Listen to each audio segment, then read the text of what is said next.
آج جب بھی کسی سے بات ہوتی ہے، جو حالات بھی ہیں، جب ان پہ ہم کسی سے بات کرتے ہیں، ان کو ہم یہ کہتے ہیں کہ جی تھوڑا صبر کریں، اللہ بہتر کرے گا، آگے سے لڑ پڑتے ہیں کیونکہ وہ جو حالات بنتے جا رہے ہیں، جو چیزیں ہو گئی ہیں، وہ ایک عجیب چیز کا شکار ہوتے جا رہے ہیں۔ وہ کہہ رہے ہیں کہ یار صبر ہم کیسے کریں، آپ لوگ تو صرف چونکہ آپ لوگوں کے تو مزے لگے ہوئے ہیں، آپ لوگ تو پیسے کما رہے ہیں، آپ لوگ تو یوں کر رہے ہیں، آپ لوگ تو کہہ سکتے ہیں کہ صبر کر لیں، ہم کہاں سے صبر کریں، ہمارے جب آپ بچوں کو دیکھیں تو ہم کہاں سے صبر کریں۔ یہ تو بہت ساری جی اس میں چیزیں ہیں جو میں اوپنلی نہیں بول رہا، لیکن یہ تھوڑی سی باتیں ہوں صاحب آپ سے جی بسم اللہ کرتے ہیں، پھر میں اس پہ سب سے بات کرتے جاتا بسم ہوں۔ اللہ الرحمن الرحیم۔ فیصل بھائی، ہمارے ہاں پاکستانی معاشرے میں فرسٹریشن بہت زیادہ ہے۔ ایگزیکٹلی۔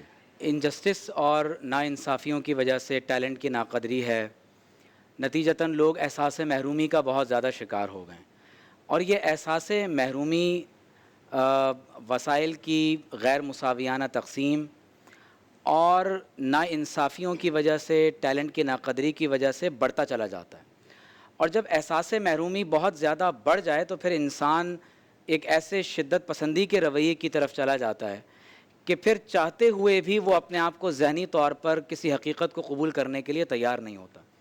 آپ دیکھیے کہ صبر کا عربی میں معنی ہی الامساک، اپنے آپ کو روک لینے کے ہیں، اور اگر آپ غور کریں تو روزے کے معنی بھی اپنے آپ کو روک لینے کے ہیں۔ بالکل بالکل۔ تو صبر اور صوم، صبر کرنا اور روزہ رکھنا، یہ اپنے مفہوم اور معنی کے اعتبار سے اور اپنے مقاصد کے اعتبار سے بہت زیادہ قریب ہیں۔ قرآن مجید میں اللہ تعالیٰ نے اہل ایمان کے بارے میں فرمایا ہے وَاسْتَعِینُوا بِالصَّبْرِ وَالصَّلَاةِ، کہ تم نماز اور صبر کے ساتھ اللہ کی مدد کو طلب کرتے رہو۔ ان اللہ مع الصابرین، بے شک اللہ تبارک و تعالیٰ صبر کرنے والوں کے ساتھ ہوتا ہے۔ بے شک۔ اور جس بات کی طرف آپ نے اشارہ کیا، ہوتا یہ کہ جب پہلی مرتبہ کوئی شوق انسان کو پہنچتا ہے تو پہلے تو وہ بہت واویلا کر لیتا ہے، جو رونا پیٹنا اور تماشا کرنا اور توڑ پھوڑ پہلی دفعہ میں تو سب ہو جاتا ہے، اس کے بعد کہتے ہیں کہ اب مجھے صبر آ گیا۔ تو یہ صبر کے ایسنس کے خلاف ہے۔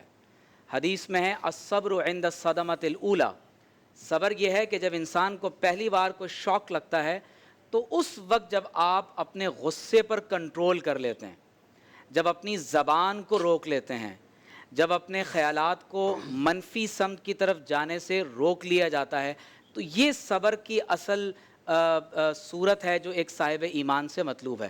اور میں یہ سمجھتا ہوں کہ ایک صابر کے بارے میں اللہ کا اتنا بڑا انعام کہ ان اللہ مع الصابرین، کہ اگر انسان صبر کر لے تو اسے اللہ تعالیٰ کی معیت نصیب ہو جاتی ہے۔ اور جب اللہ تعالیٰ کی معیت گاڈس کانشسنس کی صورت میں یا گاڈس ریئلائزیشن کی صورت میں نصیب ہو جاتی ہے تو پھر انسان کے لیے دنیا کی تکالیف، مصائب و آلام یہ بہت پیچھے رہ جاتے ہیں۔ آپ دیکھیے اسی لیے سورۃ البقرہ کے اسی حصے میں آگے جا کے اللہ فرماتا ہے کہ الذین اذا اصابتہم مصیبہ، کہ جب اللہ تعالیٰ کی طرف سے کوئی مصیبت ان لوگوں کو پہنچتی ہے تو وہ کہتے ہیں قالوا انا للہ و انا الیہ راجعون، کہ ہم اللہ کی طرف سے آئے ہیں اور ہمیں اللہ کی طرف ہی لوٹ کر جانا ہے۔ تو میں یہ گزارش کروں گا کہ جو لوگ بھی آج یہ پروگرام سن رہے ہیں تو خدا را ان ناانصافیوں کے مقابلے میں آپ اپنا حق حاصل کرنے کی کوشش ضرور کریں، لیکن صبر کے ساتھ، کسی اور کو تکلیف دیتے ہوئے نہیں۔ نقصان پہنچائے بغیر۔ آپ ہی کی باتوں میں جو آپ نے ایک بات کی اس میں یہی تھا کہ جب نا انصافی ہوتی ہے رب صاحب،